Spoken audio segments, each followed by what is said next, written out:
एक फिल्म आई थी नायक, जिसमें अनिल कपूर एक दिन के सीएम बने थे और उन्होंने इतिहास रच दिया था। ऐसे ही कुछ हुआ तीरथ सिंह रावत के साथ। ये 115 दिन के सीएम बने और इन्होंने भी इतिहास रच दिया, और ऐसा इतिहास रचा कि भाजपा की लुटिया ही डुबो दी 115 दिन में। भाजपा ने इनको हटाया क्यों, पहले तो ये समझ लीजिए। भाजपा ने इनको इसलिए हटाया क्योंकि भाजपा इनसे परेशान हो चुकी थी। इनके जो ऐतिहासिक भाषण थे, जो इन्होंने इतिहास रचा 115 दिन में, वो भाजपा बर्दाश्त नहीं कर पाई। और भाजपा के नेताओं ने और आला कमान ने यह फैसला ले लिया कि भैया इतना ऐतिहासिक नेता हमको नहीं चाहिए, इनको रफा दफा करो।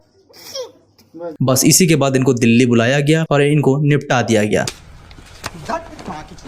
अब हम आज उन 115 दिन में जो ऐतिहासिक लम्हे हैं तीरथ सिंह रावत के, उनको याद करेंगे, उनको श्रद्धांजलि देंगे। क्योंकि ऐसे नेता बहुत कम आते हैं जो इतने दिन कम दिनों में इतना बड़ा इतिहास रच देते हैं, ऐसे ऐसे बयान देके जाते हैं, ऐसे ऐसी चीजें बता कर जाते हैं जो कभी ना आपने सुनी होंगी ना कभी देखी होंगी। आज हम उन्हीं ऐतिहासिक लम्हों को जीने वाले हैं, तो आप कुर्सी की पेटियां बांध लीजिए, अगर आसपास हो तो पकड़ लीजिए, क्योंकि इनके बयानों को सुनने के बाद आपको अटैक भी पड़ सकता है, आपका दिमाग फट सकता है, आपको बहुत सारे नुकसान हो सकते हैं। हो सकता हो आप हंसते हंसते आपका पेट दर्द हो जाए, तो कुछ भी हो सकता है। इसीलिए मैंने पहले ही आपको एक चेतावनी दे दी है, तो प्लीज बी केयरफुल, फिर बाद में मत कहिएगा, क्योंकि ये वो ऐतिहासिक लम्हे हैं जिनको कभी हम क्या पूरा देश ही नहीं भूल सकता। तो चलिए, नंबर 1, जैसे ही ये सीएम बने थे, सीएम बनते ही इनके अंदर अचानक से एक ऊर्जा आई, और उस ऊर्जा के बाद इनको ज्ञान आया कि फटी जींस पहनने वाली लड़कियां कल्चर्ड नहीं होती हैं, वो अपने बच्चों को अच्छी परवरिश नहीं दे सकती हैं। देखिए और सुनिए इन्होंने क्या कहा था फटी जीन्स पहनने वाली लड़कियों को। उसमें बगल में एक बहन जी बैठी थी, और बहन जी बैठी थी तो बातचीत हुई, शोभा के बगल में बैठी है। लेकिन मैंने जब उनकी तरफ देखा तो नीचे गमबूट थे, जब और ऊपर देखा तो घुटने फटे थे, हाथ देखे तो कई कड़े थे। लेकिन जब ये घुटने देखे, बच्चे 2 साथ में उनके थे। मैं कहा बहन जी कहाँ जाना है? दिल्ली जाना है। हस्बैंड कहाँ है? जीएनयू में प्रोफेसर है। तो मैं क्या करती हूँ? मैं एक एनजीओ चलाती हूँ। एनजीओ चलाती है, घुटने फटे दिखते हैं, समाज के बीच में जाती हो, बच्चे साथ में हैं, क्या संस्कार दोगे? तो देखा आपने कि क्या कहा इन्होंने, फटी जींस पहनने वाली लड़कियों को संस्कारी नहीं होती हैं। इतना संस्कार भाजपा के नेता लाते कहां से? और अपने ही संस्कारी नेताएं जो हैं इनके पार्टी में, चाहे वो स्मृति ईरानी पहले क्या थी, अब क्या हो गई, वो बात की बात है, लेकिन उन्होंने भी कभी रिप जींस पहनी है। और सबसे बड़ी भाजपा नेता समर्थक कंगना रनावत कितना रिप जींस पहनती, वो खुद कहती है कि संघी लड़कियां बड़ी हॉट होती हैं, और उन्होंने ये दिखाया कि देखो मैं एक संघी हूं और मैं कितनी हॉट हूं। लेकिन तीरथ सिंह रावत शायद उनको भूल गए थे। खैर, अब इनके दूसरे ऐतिहासिक लम्हे की तरफ चलते हैं। वो है जब इन्होंने महिलाओं पर टिप्पणी की थी और कहा था कि महिलाएं 20-20 बच्चे पैदा करती हैं, इनको 50 किलो चावल मिला, इनको 1 कुंटल चावल मिला, तो हमको क्यों नहीं मिला। बड़े अजीब अजीब बयान दिए थे इन्होंने। बस इसी को लेकर हम इन ऐतिहासिक लम्हों को जी रहे हैं। तो दूसरा ये ऐतिहासिक लम्हा हम आपको दिखाते हैं जब महिलाओं पर टिप्पणी की थी 20-20 बच्चों वालों पर। जिसके 10 थे तो 50 किलो आ गया, 20 थे तो क्विंटल आ गया, 2 थे तो 10 किलो आ गया। लोगों ने स्टोर बना लिए, खरीदार सामने ढूंढ लिए। इतना बढ़िया चावल आया, कभी अपने आप भी लिया नहीं सामान्य जीवन में भी, आपदा के समय। लेकिन उसके बाद भी एक दूसरे से जलन होने लगी कि मुझे तो 2 है तो 10 किलो मिला, 20 वाले को क्विंटल क्यों मिला, इसको क्यों 20 मिला।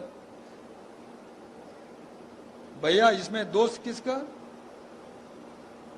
उसने 20 पैदा किए, आपने 2 पैदा किए, तो उसको 1 क्विंटल मिलना। अब इसमें जलन काय का? जब समय था तब आपने 2 ही पैदा किए, 20 क्यों नहीं किए? कुछ भी।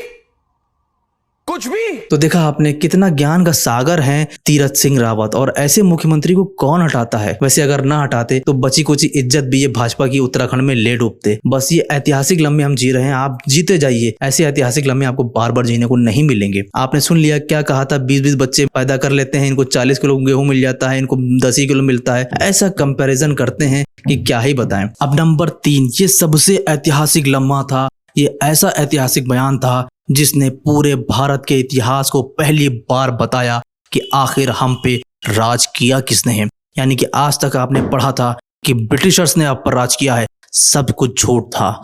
आखिर में तीरथ सिंह रावत ने खुलासा किया कि हम पर ब्रिटिशर्स ने नहीं, अमेरिकन ने राज किया था।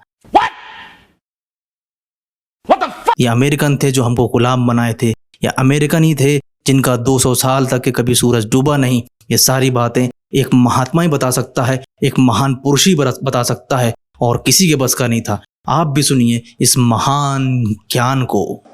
जहां अमेरिका के 200 वर्ष हम लोग गुलाम थे, पूरे विश्व के अंदर उसका राज था, कभी सूरज छिपता ही नहीं था, या कहते थे। चुप हो जा सातवीं फेल, चुप। तो देखा आपने, ये था सच। वो अमेरिकन थे, ब्रिटिशर्स नहीं थे। भेष बदल के आए थे ब्रिटिशर्स का, और अमेरिका वाले भेष बदल के आए थे ब्रिटिशर्स का। यानी कि 200 साल तक के जिन्होंने लूटा वो ब्रिटिशर्स नहीं थे, वो अमेरिकन थे। हमें अमेरिका से बदला लेना चाहिए, हमें भी उनको गुलाम बनाना चाहिए और सारा सोना वापस लाना चाहिए, पैसा ही पैसा होगा, ताकि भारत को हम फिर से एक सोन चिरैया बना सकें। वैसे लाने का कोई फायदा भी नहीं है। हाँ, अगर हम इधर से वापस माल लाएंगे, उधर से वापस स्विस बैंक पहुंच जाएगा, समझ रहे हो? तो कोई फायदा नहीं है। तो चलिए अब चलते हैं इनके चौथे एपिक मोमेंट की तरफ। ये ऐतिहासिक बयान था इनका, वो बयान जो इन्होंने जब आपदा में अवसर ढूंढते हुए एक और ऐतिहासिक बयान दिया और कहा कि भारत के इतिहास में आज तक कभी भी चीनी फ्री नहीं मिली किसी को, हम चीनी दे रहे हैं फ्री 800 ग्राम आप सभी को। इतना ऐतिहासिक, इतना दयालु, इतना कर्मठ जुझारू नेता को कैसे हटा दिया बीजेपी वालों ने। तुम लोग को रहम नहीं आया, तुम लोग को तरस नहीं आया। तीरथ सिंह रावत जैसा ऐतिहासिक नेता कभी कदार पैदा होता है, जिसने बताया पूरे भारत के इतिहास में पहली बार अगर किसी ने फ्री चीनी फ्री शक्कर दी तो वो थे तीरथ सिंह रावत। सुनिए आप भी। और चीनी कभी नहीं मिली जब से देश आजाद हुआ, किसी भी दुख में कष्ट में कभी भी आपदा में नहीं मिली। हम चीनी भी 3 महीना दे रहे हैं, कल ही मैंने कैबिनेट में पास किया। तेरा तो गेम बजाना पड़ेगा। तो देखा, ये सारी ऐतिहासिक बातें हमसे छुपाई गई थी, हमको झूठ बोला गया था कि भारत में आज तक के चीनी फ्री मिलती आई है। इससे पहले जितनी सरकारें चीनी फ्री दे रही थी वो भ्रम फैला रही थी, वो झूठ फैला रही थी, और इस झूठ का पर्दाफाश किया तीरथ सिंह रावत ने। अब चलते हैं इनके 5वें और सबसे ऐतिहासिक बयान पर। जब लगा था कुंभ का मेला, ऐतिहासिक मेला, और इस मेले में ऐतिहासिक तौर पर कोरोना फैला था, कोरोना स्प्रेडर कहा गया था।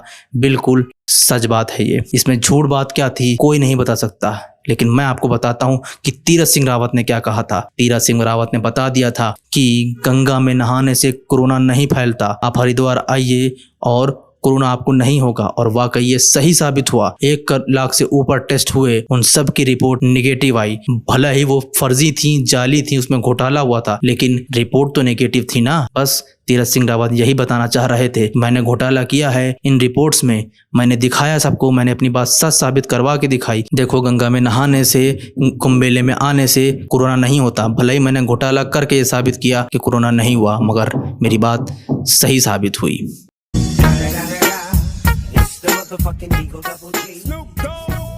यानी कि ये ऐसा ऐतिहासिक नेता कैसे भाजपा वाले हटा सकते हैं।